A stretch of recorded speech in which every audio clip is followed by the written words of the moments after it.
umva rero leta ya Kongo niyo yobazwa igituma usanga iguma bifatwa kandi no Burundi buri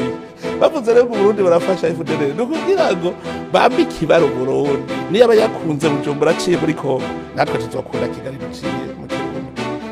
mu kiganiro na BBC President Evariste Ndayishimiye aratanga umuco ku ngabo Burundi bwarungitse muri Kongo kuvuga ko bukorana n'umuhari FDLR no ku mubano mubi urangwa hagati y'u Rwanda n'u Burundi. Uburundi bwagiye gufasha leta Kongo niyo yobazwa kubera ikibazo bafatira isangano. Uburundi umufasha si wabazwa. Umva rero leta Kongo niyo yobazwa isangano iguma bifatwa kandi no Burundi buri Burundi ega ntihagiye Burundi twarungitse inteko mbere muri Kongo niho hariyo bakeyi kuba dufise muri Somalia mugabo twetwa madushikiye yanzira twari dufise yuko muri Kongo hazoba amahoro habaye igana u Rwanda baragize neza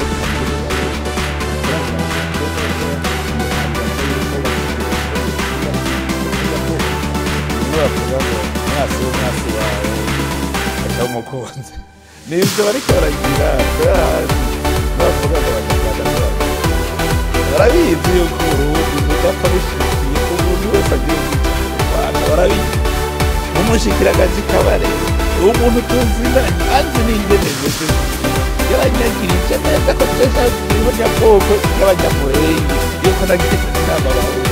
mugabanyamurenge nabo twirigana tuvugana mugabanyamurenge baramusa kugira ngo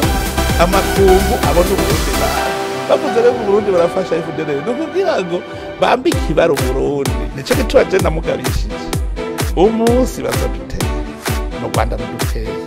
abarundi dushaka kwemera gupfa kugira abanyekongo bapfa bicwa tuzovuga ko turarwana ko abarundi n'abarwanyi niyo abayakunze Bujumbura aciye muri Kongo natwe tuzokunda Rwanda zirakomeye niyo mamutsi nanje ngabo mfise basha iyo abari batsinga bufise bazimenye gute batayaga n'Imana bibereke Uburundi burakunya kuri nago nyene abantu benshi ntago bazi nukubona umuntu wese akubonye akumvamo akanyamuneza kavuye muri wowe kaja muri we nta kindi ntimuje kurondera amaformula akomeye wowe ukazobona abantu bakubonamwo urukundo bakukumva wakanyamuneza ubateye ubuhejeje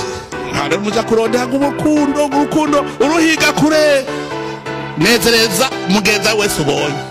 agira akanyamuneza